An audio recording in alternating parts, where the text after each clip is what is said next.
भक्ति कैसे करें, भक्ति का सही तरीका क्या है। सबसे पहले तो आपने जो वर्ड बोला ना, परमात्मा की भक्ति, पहले इसको समझना है हमने अच्छी तरह। जब हम कहते हैं परमात्मा की भक्ति, तो इसका मतलब किसी और की भी भक्ति हो रही है इस संसार में। परमात्मा की भक्ति, माँ की भक्ति, पिता की भक्ति, देवताओं की भक्ति, पितरों की भक्ति, भूत प्रेतों की भक्ति, कई प्रकार की भक्तियां हो रही हैं। तो परमात्मा की भक्ति को करने से पहले परमात्मा को समझना पड़ेगा कि कौन सी भक्ति परमात्मा की भक्ति कहलाती है। जब तक ये नहीं समझा, जब तक समझ में नहीं आएगा। तो परमात्मा को पहले जानना पड़ेगा। आत्मा एक ऐसा शब्द है जो सब में लगा है।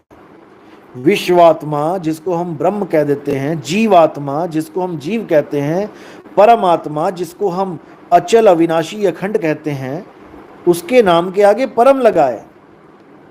वो एक अवस्था है, परम अवस्था। जीव एक अवस्था है, जीव अवस्था, और ब्रह्म एक अवस्था है, ब्रह्म अवस्था। आत्मा तीनों के साथ लगा है, जीवात्मा, विश्वात्मा, परमात्मा। परमात्मा एक ऐसी अवस्था है जहां पर जीव और ब्रह्म का कोई काम नहीं रह जाता। सबसे पहले आप जीव भक्ति और ब्रह्म भक्ति को समझो। सत्य को जानने से पहले असत्य को समझना पड़ता है कि असत्य क्या है, क्योंकि असत्य को बताना आसान है, क्योंकि सत्य के अलावा सब असत्य ही है। सब कुछ छोड़ दो, सब कुछ छोड़ दो जो आज तक तुमने पकड़ा है, तो सब कुछ छूट गया। अब जो नहीं पकड़ा है उसको पकड़ना है, वही शेष है। वो पकड़ा ही हुआ है। जब शेष वही है तो पकड़ा ही हुआ है।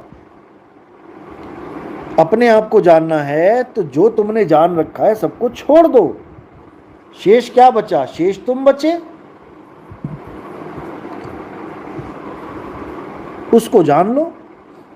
और तुम क्या हो? तुम आत्मा हो। वो कैसे जाने जाता है? जब गुरु की शरण में आते हैं तो जान जाते हैं। इसीलिए बोला, गुरबिन माला फेरते गुरबिन देते दान, गुरबिन दोनों निःफल हैं, पूछो वेद पुराण। गुरबिन दोनों निःफल हैं।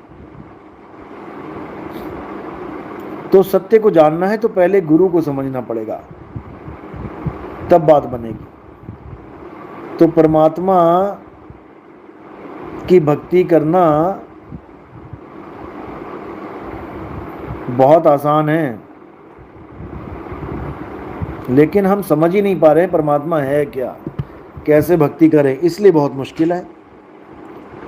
तो हमें जीव और ब्रह्म की भक्ति से पहले छुटकारा चाहिए। जीव भक्ति क्या होती है? जिसने भी शरीर धारण कर लिया, जिसने भी A to Z, चींटी, मकोड़े, कॉकरोच, सांप, बिच्छू, गाय, बैल, बकरी, हाथी, घोड़ा, यहाँ तक कि इंसान, यहाँ तक कि देवी देवता, जिन्होंने भी शरीर धारण कर लिया है, वो जीव अवस्था में आ जाते हैं।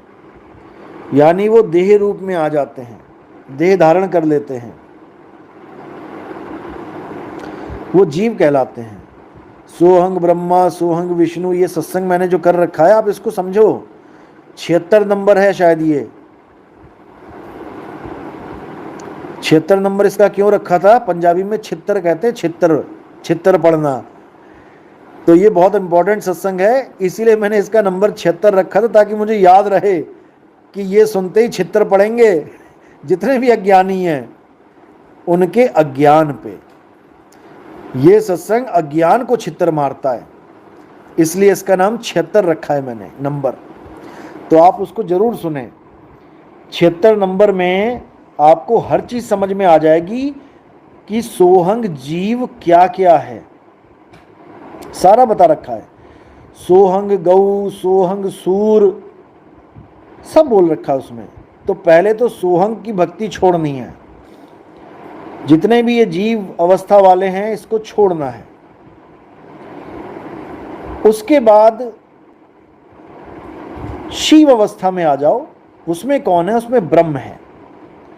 ब्रह्म को जानो क्या है? ब्रह्म निराकार है। जो जीव अवस्था में आ गए वो साकार हो जाते हैं, साकार बने घूमते हैं, है नहीं वो साकार, लेकिन वो बने घूम रहे हैं साकार। गाय का जीव साकार नहीं है, बिल्ली हाथी घोड़े सूअर किसी का जीव साकार नहीं है, लेकिन शरीर को धारण कर लिया इसलिए अब साकार बने घूम रहे हैं। अब करना क्या है, साकार को छोड़ना है, उसके बाद निराकार को छोड़ना है। निराकार को छोड़ना मतलब ब्रह्म अवस्था को भी त्याग देना है। ये जो शिव बाबा वाले हैं ना, शिव बाबा करते हैं, ये शिव ही निराकार है। और आप शिव महापुराण पढ़ोगे आपको समझ में आ जाएगा कि निराकार और साकार एक ही ताकत के दो रूप हैं। पढ़ो उसको ध्यान से, सृष्टि रचना पढ़ो। शिव बाबा पहले निराकार थे, फिर शिव बाबा ने ही साकार रूप धारण कर लिया जगत के कल्याण के लिए। जगत के कल्याण के लिए मतलब जगत को पैदा करने के लिए, जगत को पालने के लिए और जगत का नाश करने के लिए। साकार ही निराकार ही साकार बन के आ गए। पढ़ो शिव महापुराण। और अब जितने भी श्राप लगे हैं किसी को भी, वहां देखो किसकी लीला है, कि शिव जी की लीला है। जहां नारायण नारायण करने वाले भगत ने नारायण को ही श्राप दे डाला। किसकी लीला हो रही है, शिव जी की लीला हो रही है। लोग शिव जी को नहीं समझ पा रहे हैं। शिव है क्या भाई, निराकार मन ही शिव है।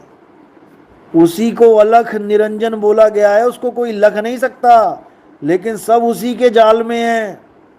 वही सृष्टि का रचयिता है मन, और ये सारा खेल मन माया का ही खेल है। माया तो बताने की जरूरत नहीं है कौन है, लेकिन मन को बताने की जरूरत है। मन क्या है, मन ही अलख निरंजन है, मन ही स्वरूपी देव निरंजन। अरे तुम्हें राख भरमाई हो, मन निराकार है, जिसको सदाशिव कहते हैं, जिसको महाविष्णु कहते हैं। विष्णु नहीं, महाविष्णु। महाविष्णु निराकार हैं और वो विष्णु का रूप धारण करके साकार हो जाते हैं। शिव नहीं, सदाशिव। शंकर नहीं, सदाशिव। शंकर जी तो गले में सर्प लेके बैठे हैं और सदाशिव निराकार है। जब ये समझ में आ जाएगा तब सारी गुत्थी सुलझ जाएगी। जो उलझी पड़ी है सारी गुत्थी सुलझ जाएगी। जिसको साहिब ने बोला है 9 मन धागा उलझिया और कहो कौन सुलझाए, सतगुरु ऐसा सुलझाया कि फिर उलझा ना जाए। तो भाई समझ लो इसको, साकार निराकार के खेल को समझ लो। तन साकार मन निराकार, तन सरगुण मन निर्गुण। मन भी निर्गुण है और माया भी निर्गुण है।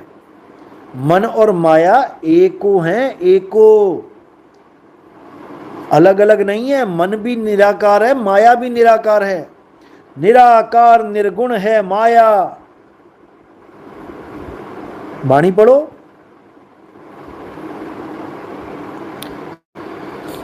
इसी को त्रिगुणी माया बोल दिया गया है। माया महाठगिनी हम जानी, केशव के कमलावन बैठी, शिव के भवन भवानी। माया महाठगिनी हम जानी, किस रूप में बैठी हैं? केशव के लक्ष्मी रूप में बैठी हैं। लक्ष्मी जी साकार है कि निराकार हैं? और शिव के भवन भवानी, शंकर जी के यहां पार्वती बन के बैठी हैं। माया महा ठगिनी हम जानी। कबीर बाणियां पढ़ो, समझने की कोशिश करो। राजा के हीरा बन बैठी, काहू कौड़ी कानी। राजा के सिर पे ताज बनी बैठी है, हीरा बना बैठी है, गले में लटकी हुई है। और भिखारियों के यहां कटोरे में 5-5 पैसे का सिक्का बनी बैठी है, कौड़ियां बनी बैठी है, योगी के योगिन बन बैठी और भक्तों के भगतानी।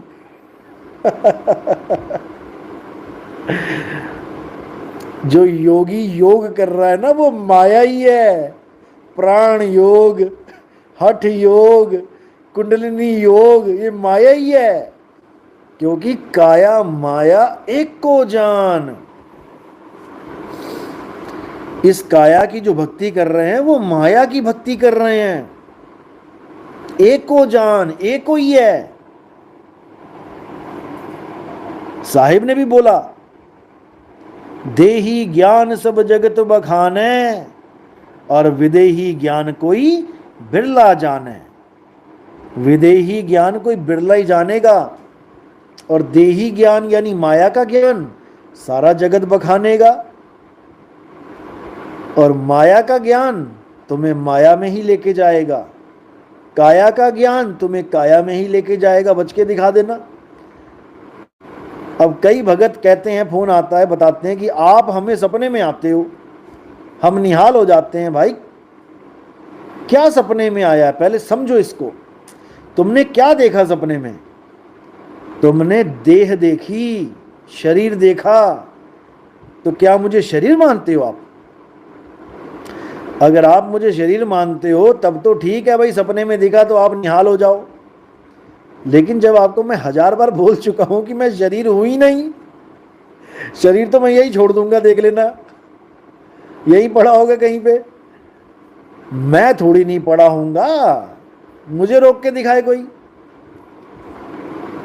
तो शरीर का खेल अलग है भाई। शरीर माया है, वो माया में ही लिप्त रहेगी, माया में ही जाएगी, मिट्टी मिट्टी में ही जाएगी, हवा हवा में ही जाएगी। पानी में पानी मिला, मिला पौन में पौन, में तो से पूछूं पंडिता इनमें मरा कौन? नहीं समझ में आ रहा। अच्छी बात है आप सपनों में देखते हो मुझे, क्योंकि मैंने पहले बोला कि जिसके साथ ज्यादा लगाव होगा आपका, वही चीजें सपनों में दिखेंगी। अगर दुनियादारी में ज्यादा लगाव है तो दुनियादारी के सपने आएंगे। अगर पैसों से ज्यादा लगाव है तो पैसों के सपने आएंगे। अगर परिवार से ज्यादा लगाव है तो परिवार के सपने आएंगे। अगर सत्संग से लगाव है तो गुरु के सपने आएंगे, सत्संग के सपने आएंगे। अच्छी बात है, लेकिन इसी को सत्य मान लेना महामूर्खता है।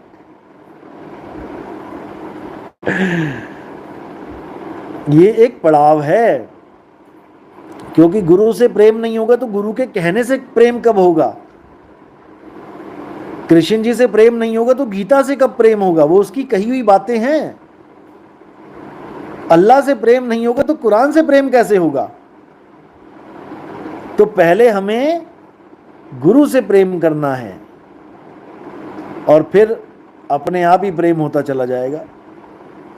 जो चाहिए वो गुरु बता देगा और वो तुम्हारे दिमाग में फिट हो जाएगी और तुम्हारी भक्ति शुरू हो जाएगी।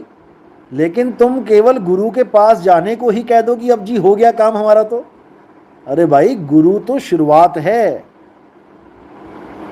अंत तो ज्ञान है।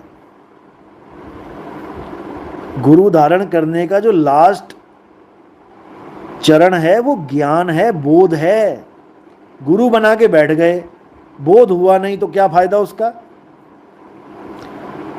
रास्ता पूछ लिया, चले नहीं तो क्या फायदा उसका? गुरु तो रास्ता बता रहा है, उसका काम खत्म। आगे तुमने चलना है और जो चलता जाएगा बिना रुके वो पहुंचता जाएगा। तो भाई इस गलतफहमी में नहीं रहना है कि मैं सपने में आ गया तो बस जन्म सफल हो गया। अभी कोई और गुरु सपने में आ जाता तो लंबी लंबी हाँकता, हाँ हाँ हाँ मैं ही था, मैं ही था, मैं ही हूं, तुम्हारा तो कल्याण हो गया। क्योंकि वो अपने रूप को नहीं जानता। वो खुश हो जाएगा ये सुनते कि हाँ मैं सपने में आ गया, वाह वाह वाह वाह, ये तो बहुत बढ़िया हो गया। क्योंकि वो अपने रूप को नहीं जानता। सपने में तो कुत्ते भी आते हैं, फिर तो कुत्ते भी महान हो गए। गुरु की तरह गुरु सपने में आ रहा है तो भाई समझ जाओ, ये सब देही का रोल है, गुरु देही नहीं है, गुरु विदेह है।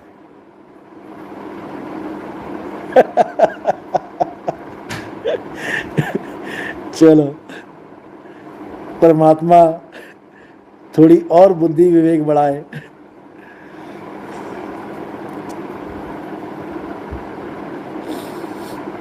हाँ साहब, एक सत्संग में आप बता रहे थे कि जब तक गुरु शिष्य की अरदास नहीं लगाएगा तब तक श्रुति को शब्द का अनुभव नहीं होता है।